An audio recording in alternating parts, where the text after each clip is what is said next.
రైతులకు మోడీ డబ్బులు వేసే రోజే బాబు కూడా. వీడియో చివరి వరకు చూడండి. Please like, share and subscribe. ఏపీలో ఖరీఫ్ సీజన్ మొదలైంది. సాధారణంగా జూన్ నెల నుంచే ఖరీఫ్ స్టార్ట్ అవుతుంది.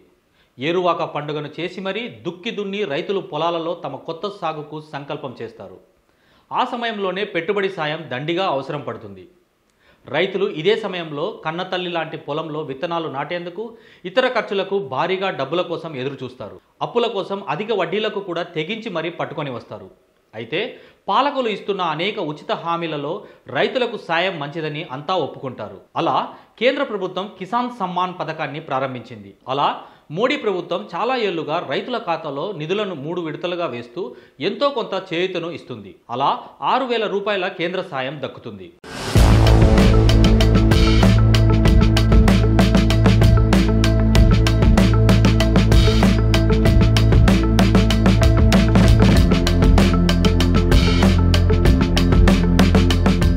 ఇక ఏపీలో వైసీపీ కూడా తాము అధికారంలోకి వస్తే రైతు భరోసా కింద భారీ సాయం చేస్తామని 2019 ఎన్నికల ముందు హామీ ఇచ్చింది.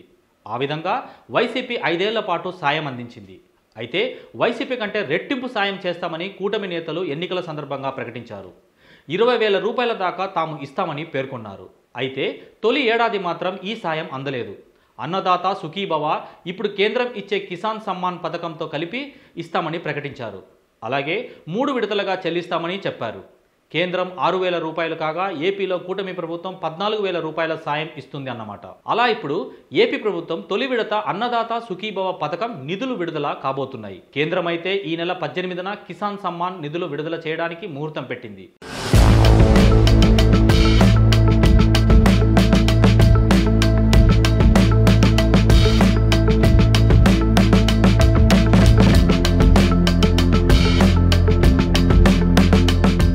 ఈ నెల 20న ప్రధాని నరేంద్ర మోడీ బీహార్ పర్యటన నేపథ్యంలో 2 రోజులు ముందుగానే ఈ నిధులు ఇస్తే కనుక రైతాంగం మొత్తం తమకు అనుకూలంగా ఉంటుందని భావించి విడుదల చేస్తున్నారు. ఏపీ ప్రభుత్వం కూడా అదే డేట్కి తొలి విడత 5,000 రూపాయలు అన్నదాతలకు అందజేస్తుందని అంటున్నారు. ఇప్పటికే ఈ పథకం కింద లబ్ధిదారుల ఎంపిక జరిగింది. అర్హులను కూడా తేల్చారు. అయితే ఎవరికైనా సందేహాలు ఉన్నా, తాము అర్హత ఉన్నా పథకంలో లబ్ధిదారులు కాకపోతే వారికి మరో అవకాశం కల్పిస్తున్నారు.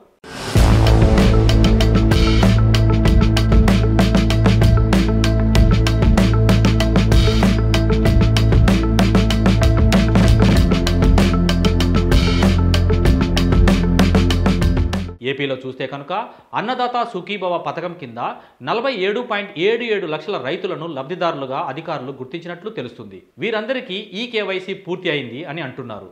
ఒకవేళ ఎవరైనా లబ్ధిదారులు అర్హత సాధించకపోతే ఈ కేవైసీ చేయించుకోవాలని అధికారులు కోరుతున్నారు. ఇక ఈ పథకం కింద లబ్ధి పొందాలంటే వెబ్ల్యాండ్లో నమోదైన రైతులు భూమి వివరాలు ఖచ్చితంగా ఉండాలని అంటున్నారు. వెబ్ల్యాండ్లో నమోదైన వారికే అన్నదాత పథకం కింద అర్హత కల్పించినట్లు అధికారులు తెలిపారు.